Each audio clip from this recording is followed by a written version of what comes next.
Hello students, in this video we are going to study the remaining part of the chapter number 12. The chapter name is Friction, class 8, subject Science and CERT. So before starting that, let me recall what we had seen in the previous video of this chapter. So in the starting we had seen what is friction. So the resistance force which opposes the motion of any object is known as the force of friction. Then after we had seen that in which direction this force of friction acts. So through one activity we had seen that the direction of this force of friction is opposite to that of the direction of motion of any object. Then after we had seen different factors which affects the force of friction. Which are the factors which affects the force of friction? So in that we had seen that the smoothness of the surfaces which are there in contact with each other that affects the force of friction, and the irregularities of the surfaces interlocks with each other. That's why the force of friction is there between these two surfaces. So that's why the smoothness of these two surfaces affects the force of friction. Then after another factor we had seen that how these two surfaces are compressed or pressed to each other that also affects the force of friction. In that we had also seen one device, that is spring balance, which is used to measure the forces which are acting on the object. So these are the things we had seen in the chapter. Now let me continue the chapter. So in the starting we had seen force of friction. Through this activity first we had seen in which direction the force of friction is working. Then after next topic we had seen that is factors affecting the friction, and in that we had seen the spring balance device used to measure the force which is acting on an object. The first factor we had seen the surfaces or smoothness of the two surfaces which are there in contact with each other that affect the force of friction, that we had seen through this activity. And then after through this activity we had seen that how the two surfaces are pressed with each other that also affects the force of friction. So these are the things we had seen in this chapter. Now next topic is friction, a necessary evil. In some of the cases this friction or force of friction is advantageous, or you can say desirable or useful for us, but in some of the cases this frictional force is not advantageous, or you can say undesirable for us. So here in this topic we are going to see some of the examples which we are observing in our day-to-day life which are helpful to us, and in other cases the friction is undesirable for us. So now recall your some of the experience. Like first one in that is, what is easier to hold a kulhar that means a earthen pot, or to hold a glass tumbler? Which one is easier, to hold a kulhar or glass tumbler? So earthen pot, in that we know that the irregularities are there, or we can see the small pores on the earthen pots. So the irregularities are there more in the earthen pot, whereas in the glass tumbler we cannot see the irregularities from our naked eyes, or you can say that by seeing only the glass tumbler we can say that it has the smooth surface.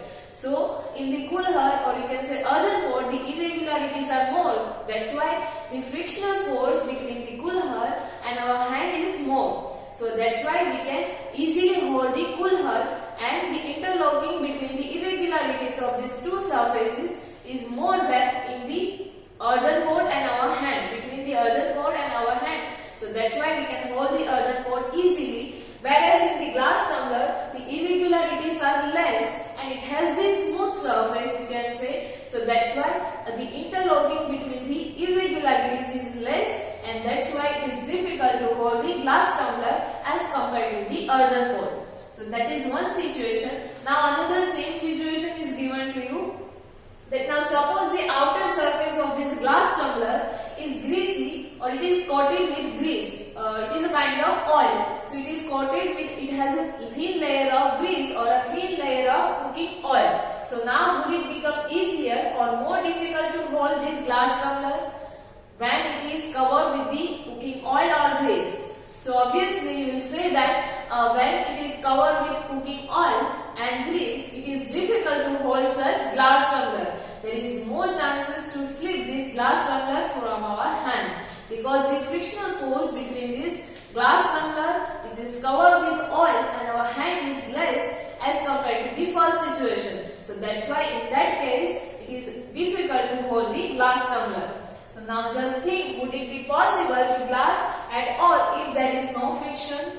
So now you will say that if the friction is not there, then it is difficult or we cannot hold the glass or any of the object where the friction is not there. So in this case, the friction is helpful to us to hold the different things or different objects. The frictional force is necessary or it is useful, and because of just this frictional force, we can hold the objects.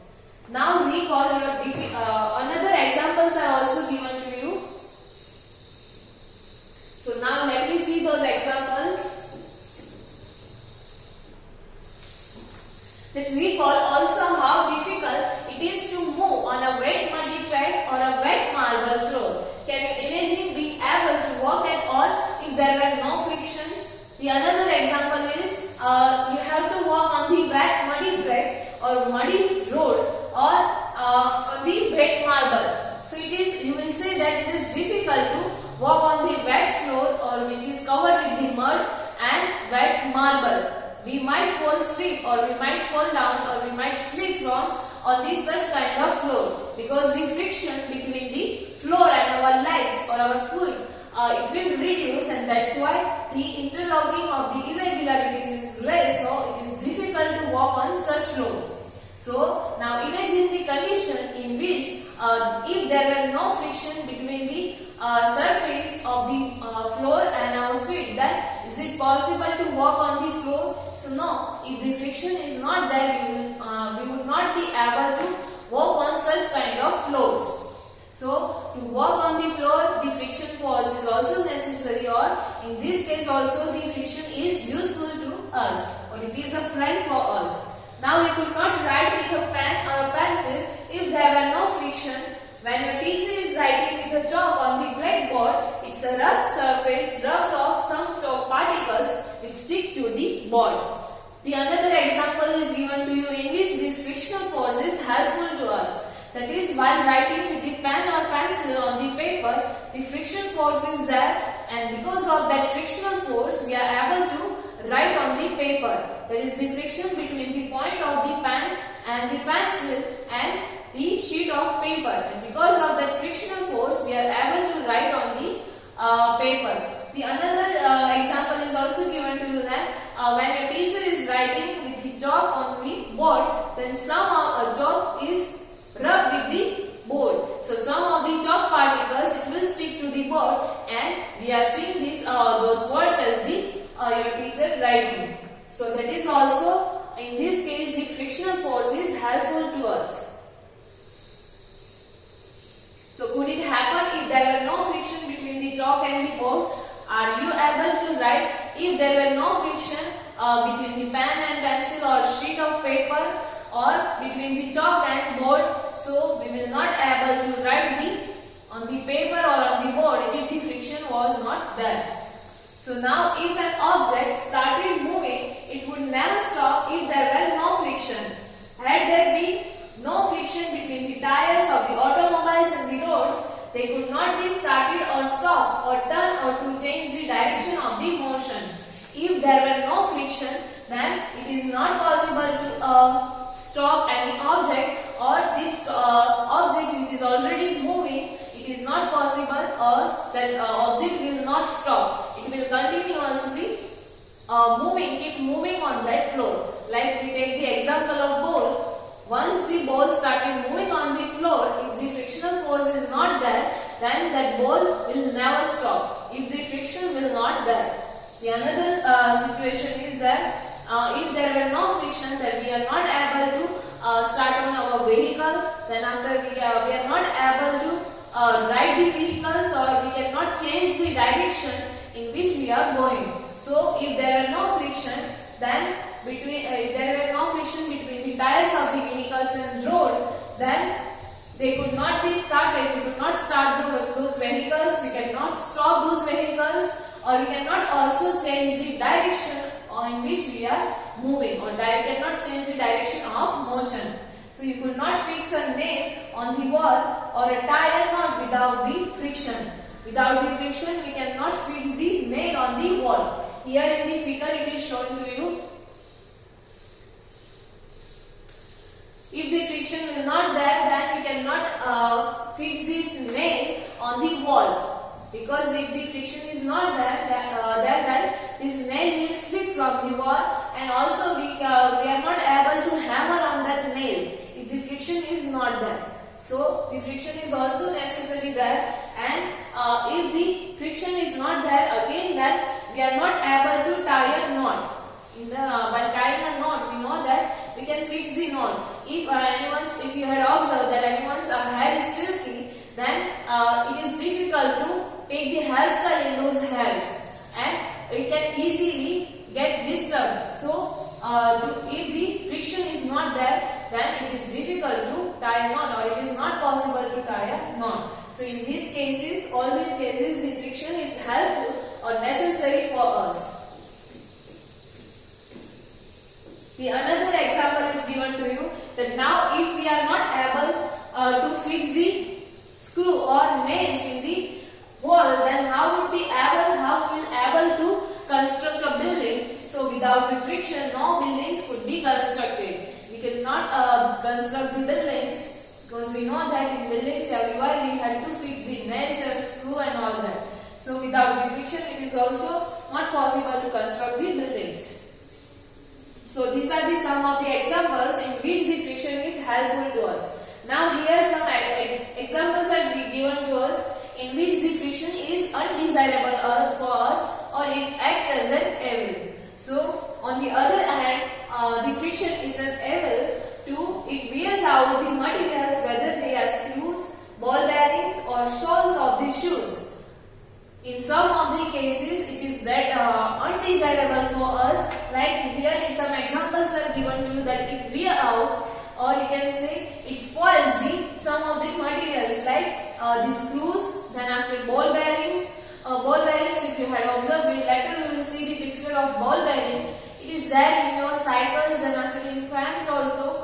The objects which are moving in the rotation, circular direction, other than that in the machineries also the ball bearings are there. So they wear out these ball bearings. Then after soles of our shoes, we know that after wearing the shoes, after some time the soles, or you can say bottoms of our shoes, it will get wear out. So after certain times we have to purchase the new shoes, and that is because of this force of friction.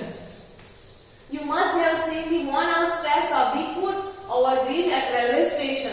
Another example of this worn out material because of friction force is given to you, that is worn out steps of the foot overbridge. In the railway station, if you had observed the foot overbridge, then the steps of this foot overbridge is worn out, or from some it is get disturbed, or you can say it is disrupted from some of the points. So that is because of the friction between the feet of the passenger and those steps. So that is also because of the force of friction. Here the picture is given to you that soles of the shoes wear out because of the friction force. So after certain times we have to purchase these new shoes. Now friction can also produce the heat. The another disadvantage of this force of friction is given to you, that is it can produce the heat, or where there is the friction it produces the heat. So vigorously rub your palms together for a few minutes. That means hardly or very fast rub your hands or rub your palms together like this. In the next figure is also shown to you. Now how do you feel? If you feel your hand after rubbing your hand like this, then you will feel warmth. In winter season, generally we are doing this to feel the warmth. We are rubbing our palms. So that means there is the friction between our hands, and in that friction the heat is also generated, and so from that we can say that friction also produces the heat. So that is also a disadvantage for us. Later we will see that how this is disadvantageous for us. Now how do you feel So we had seen that we feel warm. When you strike a matchstick against the rough surface, it catches the fire. Here another example is given to you of this friction. When it rub against the matchstick or the rough surface of the matchstick, it will catch the fire. It is advantageous for us that we can fire the matchstick, but here it is given to you that it will produce the heat. So because of the friction, the heat is produced. You might have observed that the jar of mixture becomes hot when it is run for a few minutes. If you had observed, then you will find that if you are continuously running the mixture for a few minutes, then the jar of the mixture will it will become a hot. So that is because of the friction of the machineries which are there in the mixtures. So you can cite various other examples in which the friction produces the heat. You can also take some other examples in which this force of friction produces the heat. So in all the machines, almost in all the machines, we know that after running those machines for a few times, it will produce the heat. If you had observed that a fan also, after running the fan, if you switch off the fan and you will touch that fan, then you will feel the heat. So in that the force of friction is also there, and because of that force, it will produce the heat. And in fact, when a machine is operated, the heat is generated, causes much wastage of energy. So that is the disadvantage of producing the heat by the force of friction, that it causes the much more wastage of energy. Because of that, the energy wastage is there in the machines. We shall discuss the ways of minimizing friction in the following section. So now, in such cases where this friction is undesirable, so how to reduce this friction in such cases. So in the next topic, we are going to see that how we can reduce or how we can increase. In some of the cases, we have seen that the friction is helpful to us. So in those cases, how we can increase the force of friction. So let me see in the next topic, increasing or reducing the friction.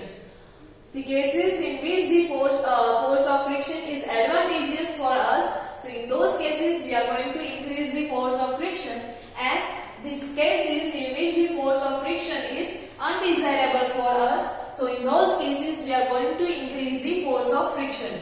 So as you have seen in the previous section that friction is desirable in some of these situations. So now in such kind of situation, how we can increase this force of friction? So have you ever thought why the sole of your shoes is grooved? Groove, that means outer groove part or some outer part, or you can say cuts are there in the middle section. Like here it is shown to you in your shoes. If you had seen that some small cuts are there in the bottom of your shoes, or some outer part is there in the bottom of your shoes. So now how it is there in these shoes? Have you ever wondered this? So it is done to provide the shoes better grip on the floor. To provide the better grip, or because of this groove, we cannot slip on the floor, and to increase the friction between this bottom or the surface of the shoes and the surface of the floor, this groove are provided in your shoes.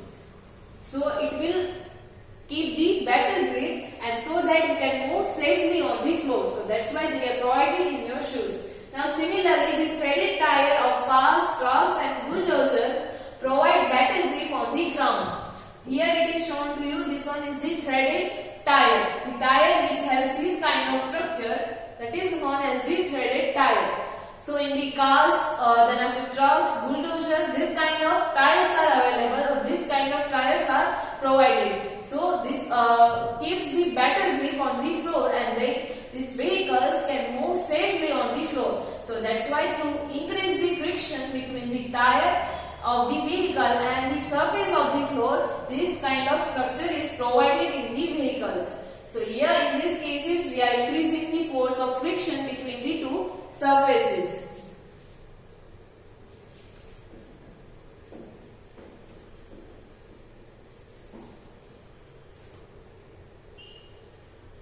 So we deliberately increases the friction by using brake pads in the brake system of the bicycles and automobiles. we are intentionally, deliberately, that means intentionally, we are increasing the force of friction by applying the brake pads in the bicycles and in the other automobiles. By applying the brakes, we are applying the friction on the brake pads which are there in the braking system of the brake system of the vehicles. When you are riding a bicycle, the brake pads do not touch the wheels. When we are riding the bicycles, the brake pads are there near the wheels of the bicycle. So, in normal situation, when we are riding the bicycle, these brake pads are not touched with the tires or wheels. And when we are applying the brakes, so when you press the brake lever, this pad arrests the motion of the ring due to the friction.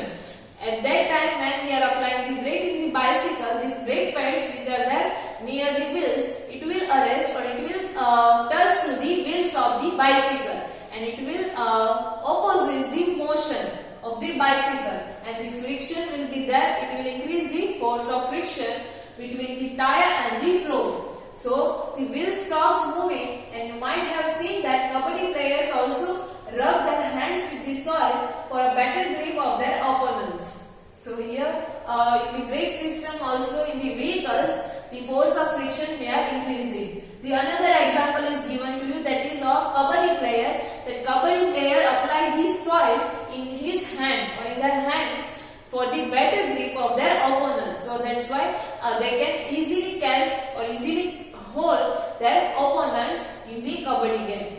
The another example is given to you, that is about gymnasts. So gymnasts also apply some coarse substance on their hands to increase the friction for better grip. Gymnasts are holding the pole, long pole. So for the better grip on that pole, they are applying some coarse substance on their hand. Coarse substance, they are usually applying some calcium chloride like that structure, magnesium chloride. In that the powder form is there, but not exactly fine powder. Some bigger particles are also there. So to increase the friction or for the better grip, they are applying this substance on their hand. So here in this case also we are increasing the force of friction. So these are some of the situation in which the force of friction is helpful to us, and we are increasing the force of friction. So we have seen many ways in which we can increase the force of friction. Now let me see the next, that is in some situation the friction is undesirable. So in those cases we have to reduce this force of friction. So in some situation, however, this friction is undesirable and we want to minimize this force of friction. So now the question is that how we can minimize this force of friction. So why do you sprinkle the fine powder on the carom board? We all know that while playing the carom, we are sprinkling the powder, fine powder, that means the powder which has these very small particles. So we are sprinkling that powder on the carom board. So why we are doing so? We know that by sprinkling this powder on the carom board, we can easily strike this striker. We can easily play on this carom board. So that's why we are sprinkling this powder on the carom board to reduce the friction between the surface of the striker and the carom board. So that's why we are applying this powder on the carom board. In that we are reducing the force of friction. So you might have also noticed that when a few drops of oil are poured on the hinges of a door, the door moves smoothly. The another example in which we are reducing the force of friction is given to you, that we are pouring few drops of oil on the hinges of the door. Hinges of the door, that means the metallic part by which the door is connected to the wall. This metallic part by which the door is connected to the wall, that is known as the hinges. So on these hinges we are applying the few drops of the oil, and because of this oil we can move this door smoothly. So that is also because of the force of friction is reduced over that, and because of that we are easily able to move the door smoothly. A bicycle and motor mechanic uses grease between the moving parts of this machine. In bicycle as well as in machines also, the mechanic uses the grease to reduce the friction between the moving parts of this machine. In machines, we know that many moving parts are there. So to reduce the friction between these moving parts, the mechanic applies the grease. So in all the above cases, we want to reduce the force of friction, and in different ways we are reducing this force of friction on the object. So now let me see what are these objects say by which we can reduce this force of friction.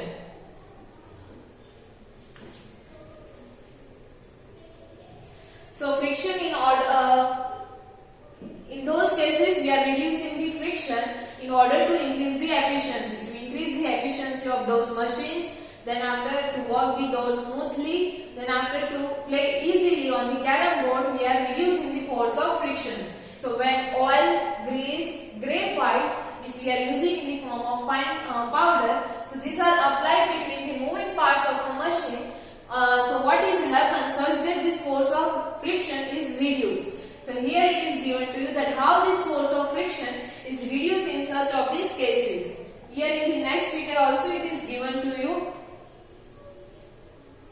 Then when we are applying a thin layer, so we applying these different materials, that is oil, grease or graphite, then the thin layer is formed that and moving surface do not directly rub against each other. When we are applying these different materials on the surfaces, the thin layer of this material, it will form between these two surfaces. Between surface 1 and surface 2, this thin layer of this substance, that is oil, grease, graphite, will form, and these two surfaces directly they will not come into contact with each other. So interlocking of the irregularities is avoided to great extent. That means in great amount the interlocking of the irregularities between these two surfaces is reduced. So the movement becomes smooth. As the interlocking of the irregularities is decreased, the movement becomes smoother. So the substance which reduce the friction are known as the lubricants. The substance which can reduce the force of friction, those substances are known as the lubricants, like oil, grease, graphite. These are some of the examples of lubricants. Here you can see that while applying the lubricants on the surfaces, it will form the layer between these two surfaces, so that the interlocking of the irregularities between these two surfaces will decrease, and at the end the force of the friction will also decrease. So in some machines it may not be advisable to use oil as the lubricant, but now some machineries are there in which as a lubricant we cannot use the oil. So an air cushion between the moving parts is used to reduce the friction. In such cases the air cushions are there which is used to reduce this friction. You already seen the air cushions. It is made up of plastic or somewhat like material like glucose. It is like the inflated air tube.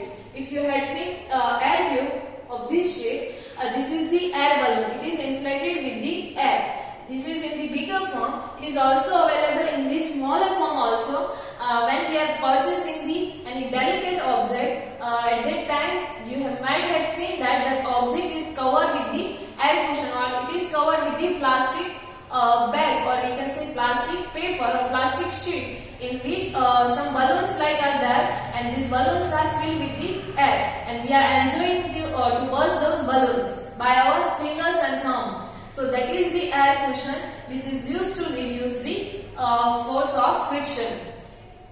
So that is how we can reduce the force of friction between the two objects.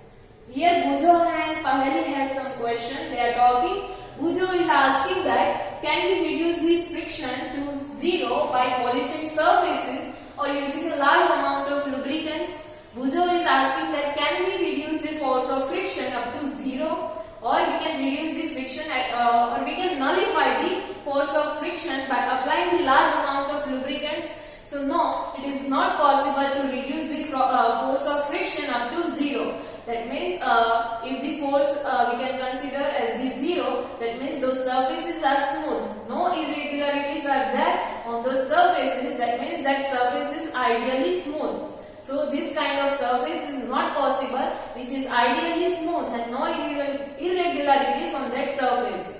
On all these surface, even if we look at those surfaces and it looks like they are smooth, but however some irregularities are there which we cannot see with our naked eye, so it is not possible to get ideal smooth surface. So Pahel is answering Bujaho that friction can never be entirely eliminated. That means we cannot bring the friction to zero, and no surface is perfectly smooth. That means no surface is ideally smooth, and some irregularities are always there on these surfaces. So ideally smooth surface is not possible. So till now in this video we had seen the friction. It is helpful to us or it is undesirable for us. That means a friction, a friend or a foe. And then after we had seen that if the friction is helpful to us, then how we can increase the force of friction. So to increase the force of friction we had seen different ways. Then after we had seen that if the force of the friction is undesirable in some of these situations, then how we can reduce this force of friction. And in that we had seen some of the ways by which we can reduce this force of friction. In that we had also seen about lubricants, that what is lubricant. So now the remaining part of this chapter we are going to study in the next video. Thank you.